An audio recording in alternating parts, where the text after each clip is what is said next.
Pinjaman Kur Kredit Usaha Rakyat BSI, Bank Syariah Indonesia. Jadi BSI pun menyalurkan kredit usaha rakyat ya dengan bunga 0, tapi nanti ada istilah yang lainnya ya. Dan ini adalah contoh untuk tabelnya. Jadi misalkan teman-teman pinjam itu bisa mulai dari 0 sampai dengan 500 juta. Kemudian ini contoh untuk cicilannya. Misalkan nih dengan margin 6% per tahun ya. Jadi kalau yang biasanya itu marginnya itu di atas 12. Kalau ini karena subsidi pemerintah marginnya di sekitar 6%. Dan teman-teman ini contohnya ya, misalkan 10 juta pinjamnya dengan masa pinjaman 12 bulan, maka kita akan mencicil per bulannya 860.664. Ini fix sampai dari awal sampai dengan akhir. Itu adalah sistemnya dari BSI ya. Oke, teman-teman, untuk keunggulannya apa sih? Jadi bebas riba ya, menggunakan akad syariah, murabahah ataupun juga ijarah, kemudian juga tanpa bunga. Tidak menggunakan sistem bunga, melainkan margin keuntungan yang setara 6% efektif per tahunnya.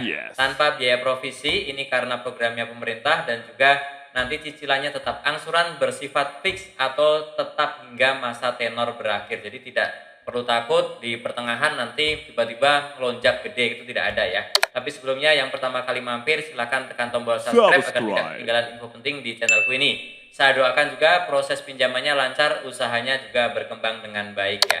Oke, ada beberapa tipe ataupun kategori jenis kur di BSI, yaitu yang pertama kur super mikro, plafonnya sampai dengan 10 juta. Ini tanpa jaminan, syaratnya juga lebih sedikit ya. Kemudian kur mikro 10 sampai dengan 100 juta, ini nanti yang paling banyak diminati oleh UMKM. Ini belum ada agunan juga ya. Kemudian kur kecil 100 juta sampai dengan 500 juta. Nah, kalau ini sudah memerlukan agunan tambahan ya. Dan juga nanti syaratnya berbeda ya. Kita lanjutkan. Untuk syarat pengajuan yang individu adalah WNI, kemudian usia minimal 21 tahun atau sudah menikah, kemudian sudah memiliki usaha jalannya minimal 6 bulan. Jadi bukan untuk yang baru mau buka usaha ya, sudah punya usaha jalan 6 bulan.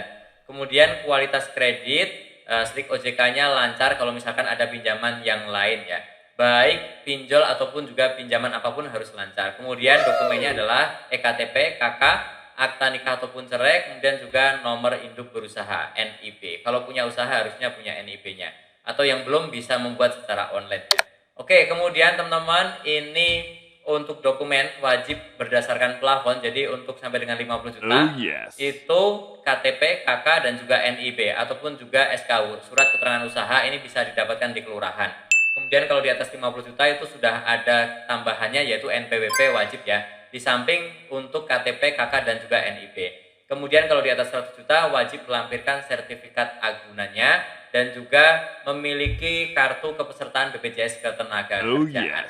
Oke, selanjutnya cara pengajuannya bisa online. Yang online itu adalah ke web salamdigital.bankbsi.co.id. Silakan masuk ke menu pembiayaan dan isikan formulir di sana serta unggah dokumen pendukungnya. Dokumen pendukungnya apa ya? Tadi yang sudah kita baca di depan tadi ya, syarat-syarat tadi ya.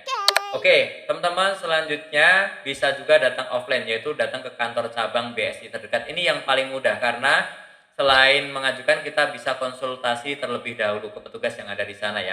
Membawa dokumen fisik asli dan juga fotokopi seperti yang tadi sudah kita cek. Yang belum, yang masih bingung boleh silahkan diulang ya, syaratnya apa aja. Dan juga nanti akan ada proses survei oleh petugas. Oke, teman-teman, agar lebih berpeluang untuk di ACC, pastikan tujuan penggunaannya itu jelas ya. Misalkan untuk beli stok ataupun juga untuk alat produksi ataupun investasi apa. Jangan sampai kita minjem uangnya kita dapat kemudian tidak tepat sasaran. Misalkan beli kendaraan pribadi, motor ataupun juga renovasi rumah ataupun jalan-jalan ya, tidak seperti itu ya. Kemudian juga jangan ada tunggakan di bank syariah ataupun juga pinjaman konvensional yang lain. SLIK OJK-nya harus bagus dan juga pastikan EKTP KK sudah versi yang terbaru terbaca di Dukcapil. Oke, kurang lebih seperti itu untuk cara dan juga syaratnya. Saya doakan prosesnya lancar dan juga dananya segera didapatkan ya. Usahanya pun berkembang dengan baik. Yang bingung ada kendala boleh komen. Dan juga jangan lupa untuk tekan tombol subscribe serta share video ini ke yang lain, siapa tahu ada yang membutuhkan. Sampai jumpa di videoku yang lain. Terima kasih.